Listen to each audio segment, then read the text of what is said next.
Hello everyone, I'm Grahita Ananta Ratri, student number 045 from Semiotics Class B. On this video, I would like to present my analysis of the poem The House on the Hill by Edwin Arlington Robinson. The House on the Hill by Edwin Arlington Robinson. They are all gone away. The house is shut and still, there is nothing more to say. Through broken walls and grey, the winds blow bleak and shrill. They are all gone away. Nor there is one today to speak them good or ill, there is nothing more to say. Why is it then we stray around the sunken sill? They are all gone away. And our poor fancy play, for them is wasted skill, there is nothing more to say. There is ruin and decay in the house on the hill, they are all gone away, there is nothing more to say. Okay, and next we have to know about the historical background of the poet and the poem.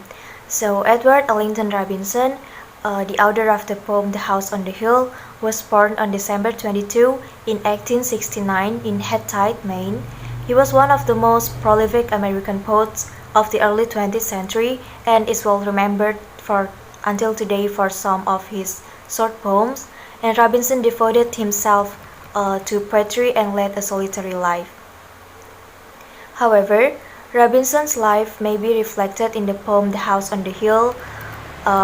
Loneliness and emptiness are closely connected with this poem, and in fact most of his poetry, especially since moving to Maine, Robinson's grief over some of the twists and turns in his family and house leads him to the state that he simply screams loudly that he is alone. And in some stanzas of his poetry, it was as if he wanted to show to his family that he had finally succeeded in becoming one of a famous poet, but there was nothing he could do with that anymore. Okay, next, the theory used in this analysis is structuralism semiotic. The origins of the structuralist linguist approach come from Ferdinand de Saussure. This theory shows that there is a certain structure or framework that is related and then forms a concept. Structuralist theory of language and linguistics says that the components of linguistic and language are related to each other, and then there will be a meaning derived from the relationship. Then the topic or issue on this poem is emptiness. The House on the Hill is a masterpiece poem by Robinson, called Colonial poetry because the traditional diversity in the verses The House on the Hill is the hallmark of Villanelle. The first and the third lines of this first stanza are repeated in the next 5 stanzas.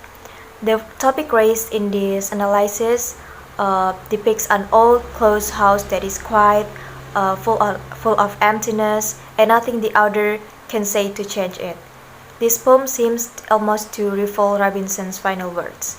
House on the Hill features house as in ruin and decay, and the author speaks of home in a cold and distant way but makes a personal connection to it with imagery and parables to home. From that result, Robinson shows that despite in outward appearance, the house is still something of great value to its writer.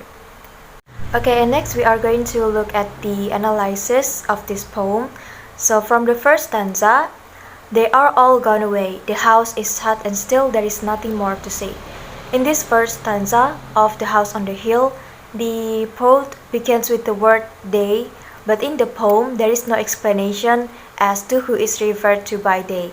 Meanwhile, all gone away means something, namely they are gone.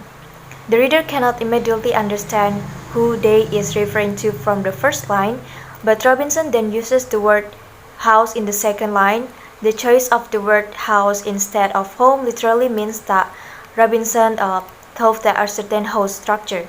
From the first stanza, it could be understood that the people he was thinking of had left a certain house and there was nothing more he could say to change it. The overall meaning of this first stanza indirectly symbolizes emptiness. And next, the second stanza. Through broken walls and grey, the winds blow bleak and shrill. They are all gone away. As Villanelle's characteristic, namely repetition, it is implemented in the second stanza. The first line of the first stanza appears on the third line of the second stanza. They are all gone away. The issue of emptiness in this verse is illustrated somewhat differently. The winds blow bleak and shrill, emphasize how empty the house is. The wind enters through the broken walls, referring to how the house is unkempt and empty. And then the line, "There is nothing more to say," in the first stanza appears again in the third stanza.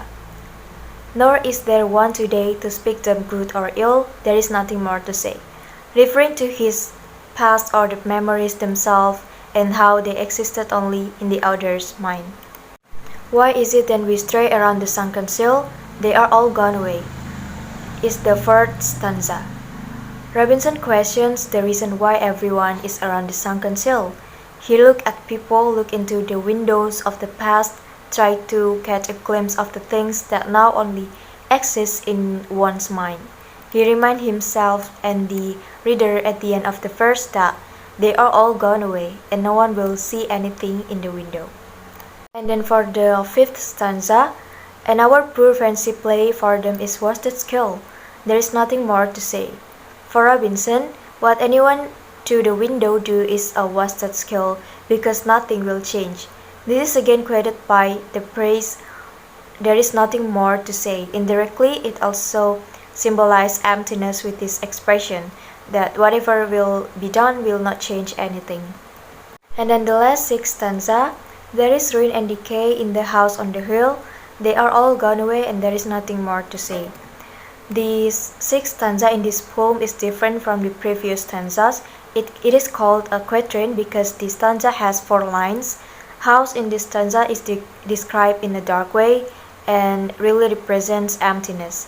His symbolic home is in ruin and decay, there is loss and death, and that's why indirectly the poet feels empty. And yet again, Robinson emphasized that there is nothing he can say or do about it. Then the element of poetry that becomes the focus of this analysis is rhyme, because this element also represents the issue raised, namely emptiness. As in the previous analysis, in the verses of the poem The House on the Hill, there is a repetition of a phrase, namely, "They are all gone away," and "there is nothing more to say." If we examine, these 2 phrases are repeated in each line, but alternately, while the meaning of the 2 phrases implies that something in the past that was in the house has gone and nothing else can be done. Meanwhile, from another line in this poem, the author described it as if he was imagining the house, so that a feeling that is evoked to the reader is emptiness. In conclusion, Robinson has a background in his personal life that is closely related to the meaning implied in this poem. The issue of emptiness is the most prominent thing in this poem, and how Robinson uses the element of poetry, namely rhyme, to represent the emptiness in every stanza in The House on the Hill. So that's all my analysis of The House on the Hill, and thank you for the attention.